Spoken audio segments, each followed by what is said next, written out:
Hola, ¿cómo están? No, no muy bien. Se escuchan desinflados. Cuando llegábamos, bromeábamos con las personas que estaban en la puerta y decíamos, hoy es el día de los valientes, los que, los que decidieron bajo la lluvia, sin importar el frío y la lluvia, salir e ir al templo. Es una bendición, así que bienvenidos los valientes. No critico ni juzgo a los que están en casa porque es una tentación muy grande. Es una tentación muy grande. Y bueno, y fíjense que tenemos una iglesia online. Aquí por lo menos veo en la transmisión en vivo 34 personas. 34 personas conectadas. ¿Estoy en lo correcto? Y de hecho ya nos están saludando. Sandra de Salle nos saluda. Feliz sábado, familia de Olivo. Feliz sábado, Sandra. Los valientes estamos acá. Los inteligentes están en casa. Se quedaron ahí entre las sábanas en su cama y bueno, y bendito sea Dios por eso, porque nos imaginamos que están bien. No olvidamos a los que de repente, bajo las condiciones del clima, no la pasan tan bien y nuestras oraciones con ellos. En la mañana cuando escuchaba la lluvia cayendo pensaba eso y bueno, qué afortunados somos, ¿no? ¿Ah? No, no podía. Hoy la tentación era para todos menos para mí. No podía faltar. Fíjense que yo no sé ustedes y creo que durante la pandemia tuvimos la oportunidad de muchos de experimentarlo, pero el templo, no sé, la experiencia que se vive en el templo es algo especial. Aunque no critico los métodos, la tecnología es una gran ayuda. Fíjense que en la semana hacemos un break y los martes estamos en la reunión de oración. Los invito a las personas, siempre publican el link allí, pueden conectarse el martes. Estamos estudiando el libro de la oración. Esperemos que esta iniciativa se mantenga porque siempre es bueno hacer uso de la tecnología, nos acerca, nos ayuda a estar contentos, pero la experiencia de estar en el templo es algo diferente. No sé si estarán de acuerdo conmigo. Estar en el templo, hablar con otros, compartir, ver la transmisión en vivo, eso no tiene precio. Saben que, de hecho, el templo para Dios es algo especial. Lo fue a lo largo de toda la historia. Y el hombre, la relación que el hombre siempre tiene con el templo, con la estructura, con la casa física, con ese lugar especial donde nos encontramos con Dios, no pasa de moda. Siempre nos sentimos más conectados. En estos días vi una noticia que me llamó la atención. Yo no sé si... no, estoy seguro que muchos han escuchado alguna vez hablar acerca de la Catedral de la Sagrada Familia en Barcelona, España. Es una de las catedrales majestuosas, más importantes. De hecho, es un patrimonio de la UNESCO, un patrimonio mundial de la UNESCO. Es la catedral más alta del mundo. Pero lo que me llamó la atención es que la noticia decía que esta catedral está proyectada para que se finalice en el 2026. Aunque las puertas están abiertas, de hecho se celebran ciertos servicios allí, hay un museo grande que todos lo pueden observar, pero oficialmente la catedral tiene planificado terminarse en el 2026. Es una obra muy linda, es linda. Yo sé, a lo mejor aquí muchos han tenido la oportunidad de visitarla, es una obra muy linda. Es una obra que habla o que es la máxima expresión del modernismo catalán.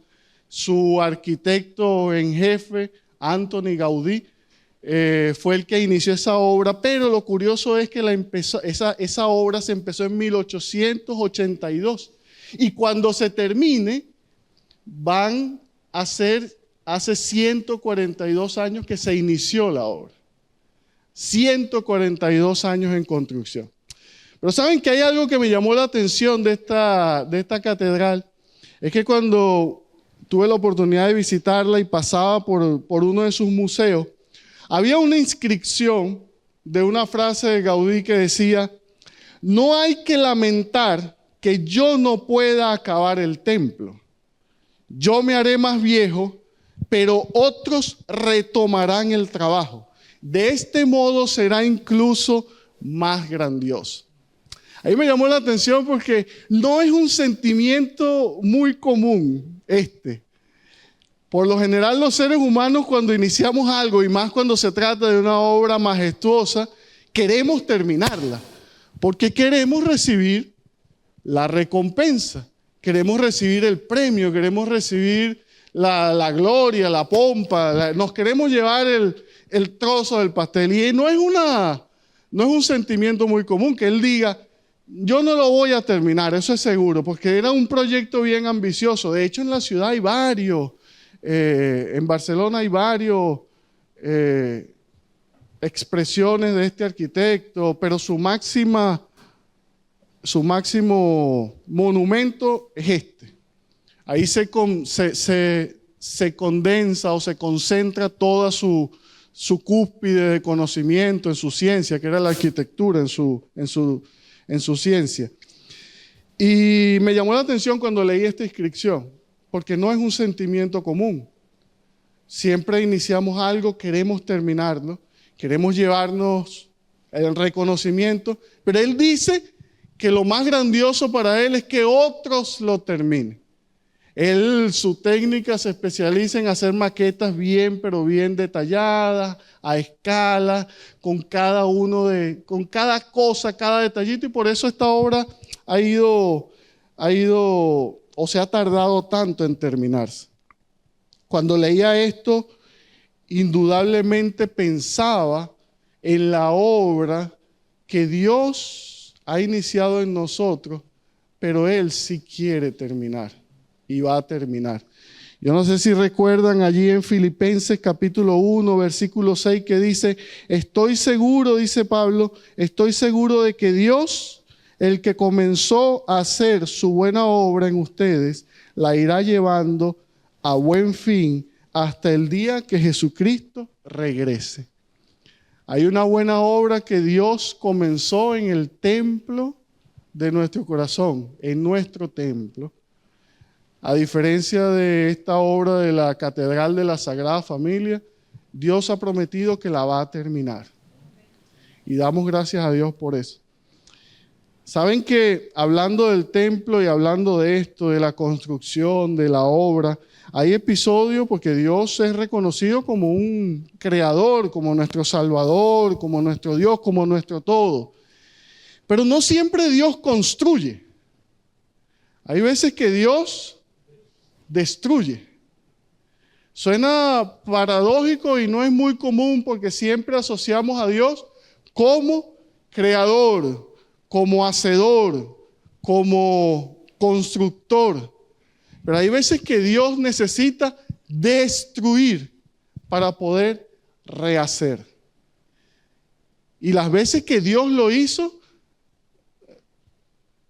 cuando reconstruyó, lo hizo mejor que lo que había antes. Cuando hemos estudiado estas semanas, estos días en el Evangelio de Marcos, nos hemos dado cuenta que cuando Dios iniciaba un milagro y restauraba la vida de alguien, lo hacía de manera perfecta y lo hacía de manera completa, no dejaba nada a media. Si alguien venía buscando sanidad física, le decía también: y te perdono tus pecados. Si venía un leproso, lo curaba de la lepra, y dice por ahí Guay, en el deseo de toda la gente, y su piel volvía a ser como la de un bebé, rosada, rozagante. O sea que cuando Dios realmente se planifica a destruir, lo que hace siempre es mejor. Hubo un episodio en que Dios, y de hecho es una profecía, creo que está en Habacuc, donde de hecho se hablaba acerca de Jesús pisando el templo, que iba a llegar el deseado de toda la gente, y Jesús lo cumplió. Habacuc, Ageo, donde él se decidió donde se profetizaba que Dios en la tierra iba a pisar el templo, y lo cumplió y lo hizo. Ese episodio cuando Jesús llegó al templo, a ese templo de Herodes, ese templo que había pasado por destrucción, reconstrucciones, y llegó el momento en que Jesús le tocó visitar este templo, estar allí, cumplir la profecía. Y es un episodio de esa visita de Jesús al templo que se encuentra en los 4 o 3 evangelios. Está en Mateo, está en Marcos, en Lucas, sí, está en los 4 evangelios, está en Juan también. Y voy a traer esta historia hablando de los templos para que saquemos algunas enseñanzas de allí. Y no pude resistir la tentación de tomar un poquito, porque cada evangelio se va complementando un poquito de cada uno, para que entendamos y para que se pueda comprender el mensaje que quiero transmitirle. Y me llama la atención porque en Mateo, en capítulo 21, inicia la historia de una manera bien particular. Ya se acercaba la muerte de Jesús en capítulo 21 de Mateo, acerca de esa visita del templo. Y dice el evangelista, comienza la historia del versículo 6 en adelante más o menos, dice el evangelista que todo comenzó con una fiesta, esa visita de Jesús a Jerusalén, todo comenzó con una fiesta. Dice que Jesús estaba por entrar allí, se estaba celebrando la Pascua, se iniciaba la Pascua, mandó a sus discípulos a que buscaran por allí un pollino, un burrito, un asno, como usted quiera ponerle el nombre, y lo prepararon, se montó Jesús allí y la gente lo recibió feliz, feliz. Esto me hizo recordar mucho el primer amor, ¿sabe? Cuando recibimos a Jesús, a Dios por primera vez en nuestras vidas. No sé si ustedes recuerdan la primera vez que le hablaron de esto, la primera vez que usted decidió seguir a Jesús, convertirse o hacerse cristiano, decidir seguirlo, todo parecía bonito, todo. Cuando ese día que nos bautizamos, ese día que sellamos nuestro pacto con Dios, todo parece lindo. Y ahí estaba Jesús llegando a Jerusalén, listo para esta fiesta. Aunque muchos celebraban, Jesús sabía hacia dónde iba, que era la cruz. Y dice el evangelista que todos cortaban ramas, dice el versículo 8, todos cortaban ramas de los árboles, las tendían en el camino. La gente que iba adelante, iba detrás, aclamaba diciendo: Hosana al Hijo de David, bendito el que viene en el nombre del Señor. Hosana en las alturas, Hosana que significa sálvanos Dios, sálvanos Dios. Y ahí recibieron a Jesús. Eso me hizo recordar ese primer amor. Cuando Jesús llega a nuestras vidas, todo suena bien, todo parece bien. Pero más adelante hay algo llamativo, dice el versículo 11, y la gente decía, muchos preguntaban, ¿quién es este? Dice el versículo 10, y la gente decía, es Jesús, el profeta de Nazaret, de Galilea. Profeta. Ya va. Aquí yo me perdí. ¿Era profeta o era Mesías? Hay algo aquí que no sonaba bien. O era profeta o era Mesías. Ya como que la alegría del primer amor, la euforia se estaba pasando y como que su mente todavía no, como dicen ustedes, no había caído la ficha, ¿no? O es Dios o no lo es. Estaban todavía confundidos, ¿no? No habían entendido el asunto. Y eso pasa también en nuestras vidas. Recibimos a Jesús, pero realmente creemos que es el que va a poder terminar esa obra en nosotros, que va a poder terminar ese templo que una vez dijo que comenzó, esa obra que comenzó, que la va a poder terminar. Bueno, extraño esto. Pero lo llamativo de este asunto, hablando en relación al templo, es que Jesús llega y su primera obra es ir al templo. Es ir al templo. Y esto tiene relación con nuestra vida espiritual también. Porque casualmente, o mejor dicho, no es casualidad, lo digo como muletilla, pero no es casualidad que lo primero que hace Jesús al llegar al templo de nuestro corazón, de nuestras vidas, es poner en orden las cosas, es querer poner en orden las cosas.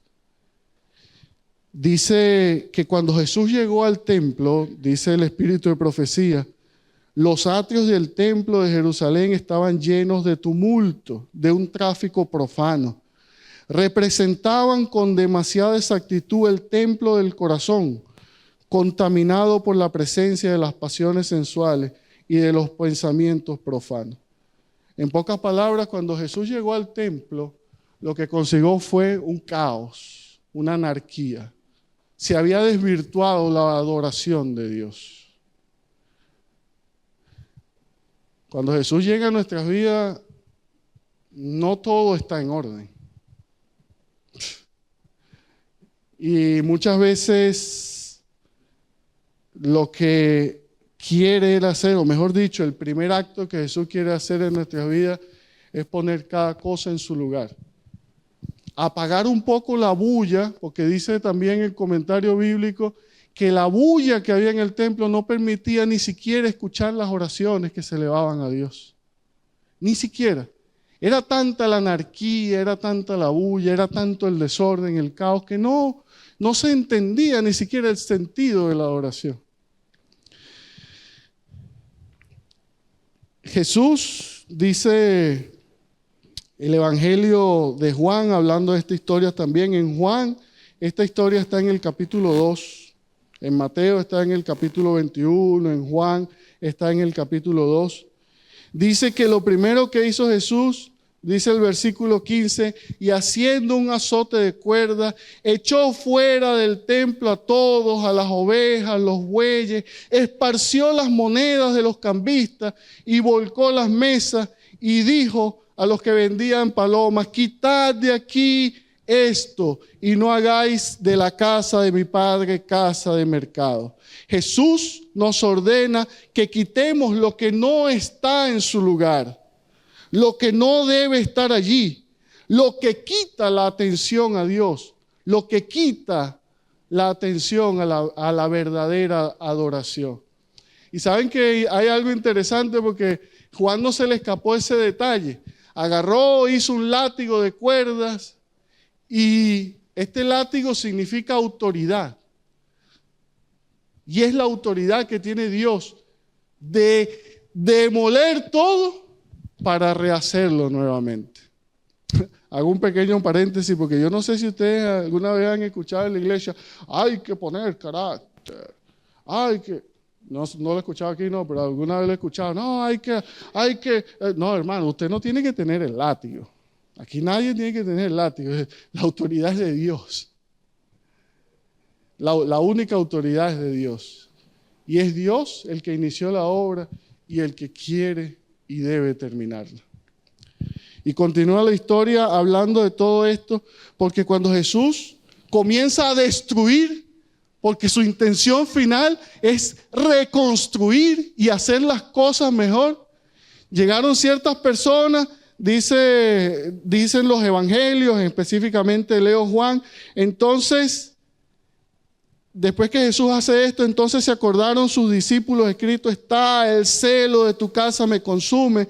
Y los judíos le respondieron y le dijeron, ¿qué señal nos muestras ya para hacer estas cosas? Y Jesús le comentó y le dijo algo así como que, bueno, este templo puede ser destruido y lo reconstruyo en 3 días. Y ellos dijeron, ¿cómo? 46 años se tardó en construir este monumento, esta cosa que es nuestro orgullo nacional, y tú en 3 días lo vas a reconstruir. Muchas veces Dios nos dice las cosas y no entendemos. O no queremos entender lo que Él quiere hacer. Pero lo interesante es que el símbolo del templo, o mejor dicho, el templo, era su orgullo. Era lo más preciado que ellos tenían como nación. Era allí donde Dios había prometido que iba a estar y ellos lo creían. No importaba si había un desorden, pero no te metas con el templo.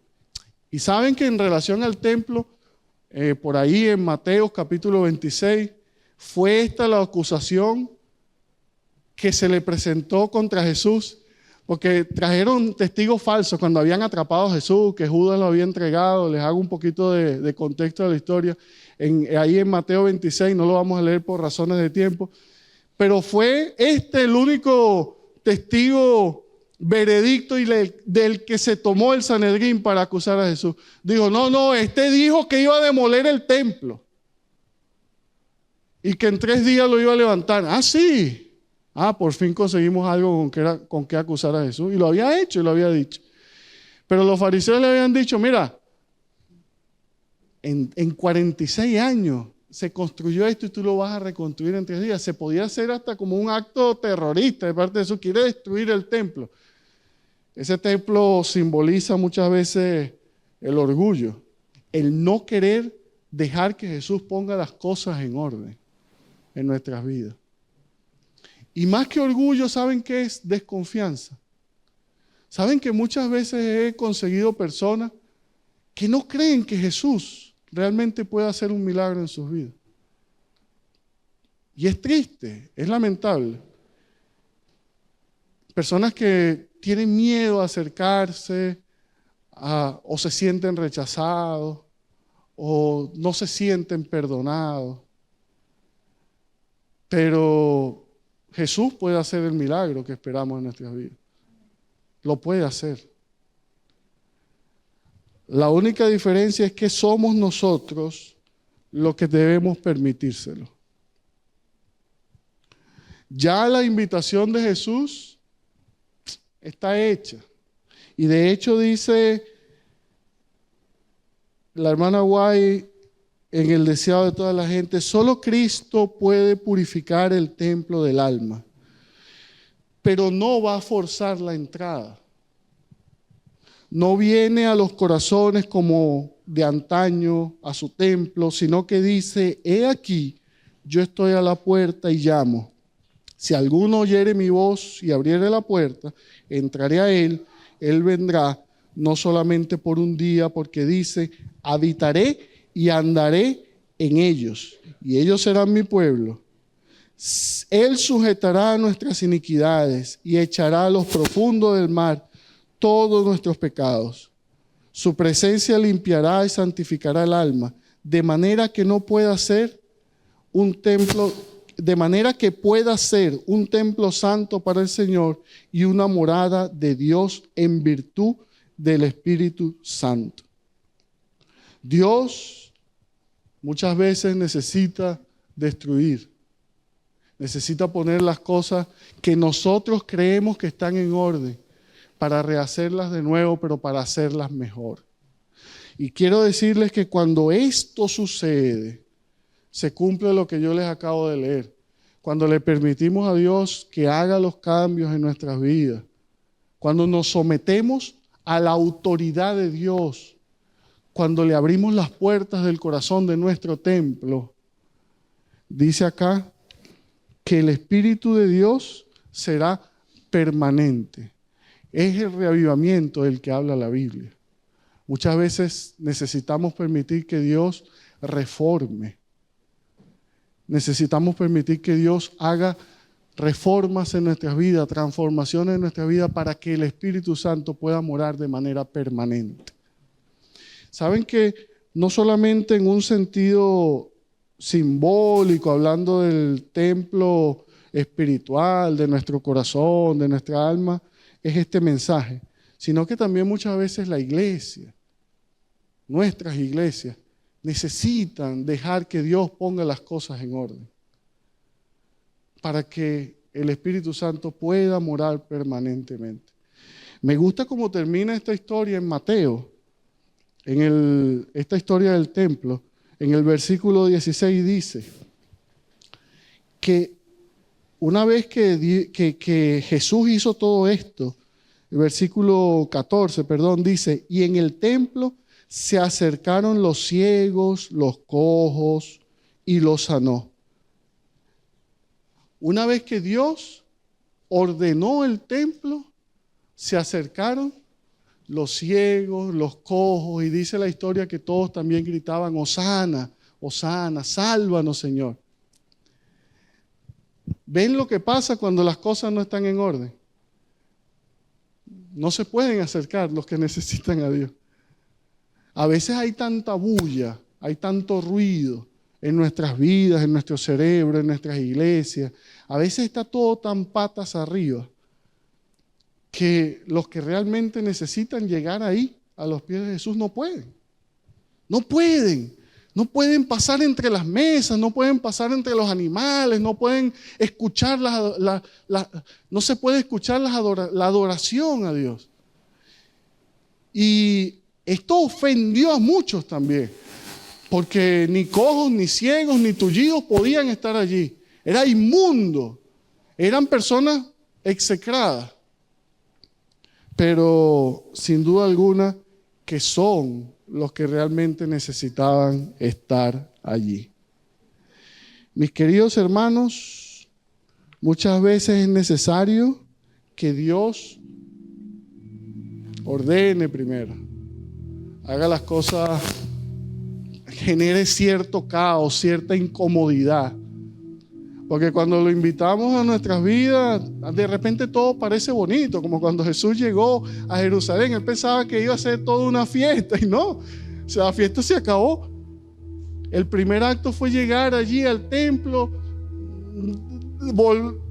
agarrar un látigo, sacar todo lo que no estaba en su lugar. Y una vez que todo está limpio, tranquilo, allí puede morar el Espíritu de Dios. ¿Queremos eso? Es mi pregunta. ¿Queremos que nuestras vidas las conduzca el Espíritu Santo? ¿Queremos que nuestra iglesia la conduzca el Espíritu Santo? Que sea como la experiencia de la iglesia primitiva, de los apóstoles, que escuchaban audiblemente en sus juntas, en sus reuniones, la voz de Dios. Mira, escoge, separa a este. Porque habían permitido que Dios ordenara las cosas para que ese Espíritu Santo viva permanentemente. ¿Saben que a la primera persona que yo le predico esta mañana es a mí? A mí. Y comparto lo que Dios me ha dicho. Lo comparto humildemente con ustedes. Esto no es para nadie. Esto no es para... No. Es simplemente lo que Dios me ha dicho y que he querido compartir con ustedes. A veces es duro cuando Dios quiere mover, o mejor dicho, a veces incomoda un poco cuando Dios quiere ordenar un poco nuestro corazón. Incomoda. Oye, Señor, pero si esa mesa lleva 46 años allí ¿y tú crees que tú vas a venir y la vas a mover aquí? Esa mesa me gusta.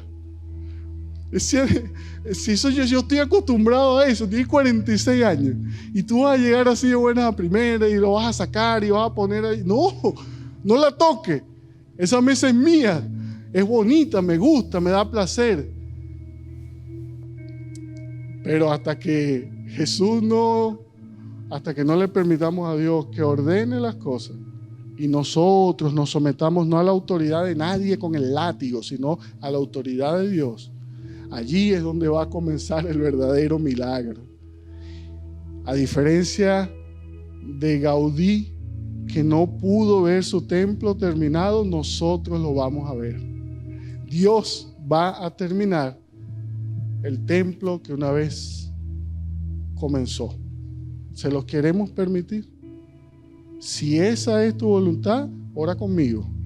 Si la voluntad de alguien es esa, de los que están en línea, hay personas que nos siguen saludando, está Camila, está MBG, que no sé quién es, pero también los saludamos, le deseamos un feliz sábado a Odilia, a Marta tampoco la he saludado. Saludo a esas personas que están en línea, a los que nos verán más adelante. Y usted también puede unirse en oración con nosotros. Escriba allí en el chat: Señor, transforma mi vida. Señor, ordena lo que tengas que ordenar. Derriba lo que tengas que derribar y hazlo nuevo. Y cuando Dios lo hace nuevo, lo hace mejor. Amén.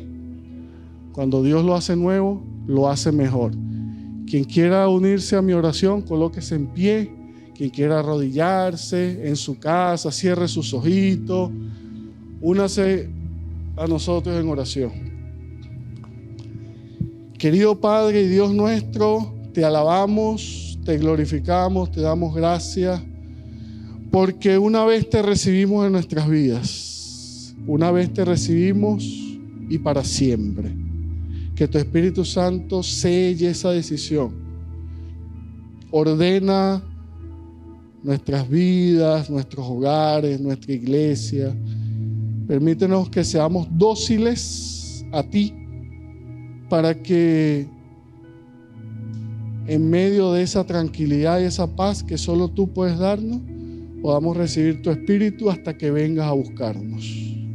Gracias por no dejarnos solos. Gracias por hacernos entender que no importa si la lucha lleva muchos años, días, meses, pero el milagro es posible en tus manos. Yo quiero poner en tus manos a esta iglesia, quiero poner a cada hogar representado, quiero poner a cada vida acá presente que nos escucha desde casa, a todos los quiero poner en tus manos. Ordena lo que tengas que ordenar, derriba lo que tengas que derribar, pero eso sí, Señor, termina la obra en nosotros. Queremos verte cuando vengas a buscarnos. Queremos estar de pie y con nuestros ojos verte venir a buscar. Gracias, Señor. Gracias por tanto amor, por tanta misericordia. Te lo pedimos en el nombre de Cristo Jesús. Amén.